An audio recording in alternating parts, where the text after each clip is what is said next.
हाँ, ये सवाल मेरा आपसे आने वाला था कि क्यों ऐसा होता है कि जब भी जो भी इंसान गीता पढ़ता है, मैक्सिमम लोग ये कहते हैं कि मैंने गीता पढ़ी और ये मुझे जैसा लगा, मुझे लगा कि ये मेरी कहानी है, ये मैं हूँ। तो ऐसा क्यों होता है, क्या है गीता में ऐसे खास? एक्चुअली सबसे बड़ी बात यह है कि पर्पस क्या है लाइफ का। अगर हकीकत में देखा जाए पर्पस है लाइफ का, सब खुशी चाहते हैं। और कैसी खुशी चाहते हैं?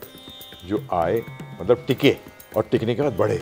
आप कैसा बिजनेस करना चाहेंगे, कैसी सैलरी चाहेंगी, जॉब कैसी चाहेंगी? जो टिके और बढ़े, है ना जी। क्योंकि टिके रह गई बहुत देर तक तो उसका मतलब ये है कि पैसे का तो डिप्रेशन ही होता है, पैसा ख़त्म ही होता है, डिवैल्यूएशन होती है। तो इसी तरीके से आप क्या चाहती हैं कि रुके और बढ़े। तो जो सुख रुकता है और बढ़ता है, सब वही चाहते हैं, परंतु आप फंस किस में जाते हो? मज़ा में। मज़ा क्या है? आता है और चला जाता है, क्षणिक होता है, ख़त्म हो जाता है। तो ये जब वो पढ़ता है भगवद गीता को, तो भगवद गीता में भगवान ने क्या बताया? 9वें अध्याय का दूसरा श्लोक है कि सुसुखम कर्तुम अव्ययम। मैं श्लोक का लास्ट पार्ट दे रहा हूं पहले। क्या मिलेगा उसको? सुख नहीं मिलेगा, सुसुखम। सुख ऐसे होता ना, गुड, वेरी गुड। तो सु का मतलब है बहुत सुख मिलेगा, सुसुखम। परंतु किसको? कर्तुम, जो इस ज्ञान के अनुसार करेगा। और अगला वर्ड क्या यूज किया? अव्ययम। अव्ययम बड़ा सिंपल है, व्यय। व्यय का मतलब खत्म हो जाना, और अ लगाते ही क्या हुआ? जो खत्म ना होगा।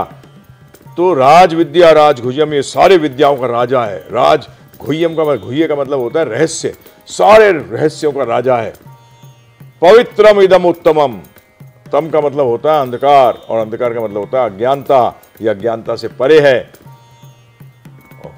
राज विद्या, राज गुह्यम, पवित्रम इदम उत्तमम, प्रत्यक्षवागमम धर्मयम। ये धर्म को आपके सामने प्रत्यक्ष प्रमाण देता है।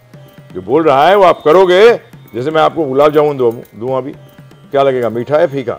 मीठा, क्योंकि उसका टेस्ट है वो, परंतु लेना पड़ेगा। बाहर से देखते रहोगे तो आप बोलोगे क्या पता फीका हो, क्या पता मीठा हो, क्या पता चीनी डालना भूल गया वो चाशनी, क्या पता बहुत ज्यादा चीनी हो। हाँ, तो ये पाने पता लगेगा। तो इसलिए भगवान बताते हैं कि ये धर्म का प्रत्यक्ष प्रमाण देगा आपको कि देखिए। और सुसुखम कर्तुम अव्यय, जो इसको करेगा उसको सुख मिलेगा, परम सुख प्राप्त होगा, जो कि कभी खत्म ही नहीं होता, बढ़ता रहता है।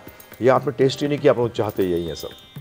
सफलता क्या मानते हो आप? सफलता तो मतलब ही यही है, सुख। तो आप बताइए, जो पढ़ेगा उसके लिए एप्लीकेबल होगा कि नहीं? क्योंकि सबके सब एक ही चीज मांगते हैं, सुख मांगते। यानी कह सकते हैं कि गीता में वो बातें बताई गई हैं जिससे कि इंसान सुखी जीवन जी सकता है।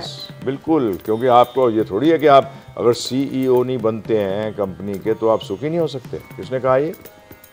अरे CEO तो एक बनेगा, बाकी सब फेलियर है। ऐसा कैसे हो सकता है?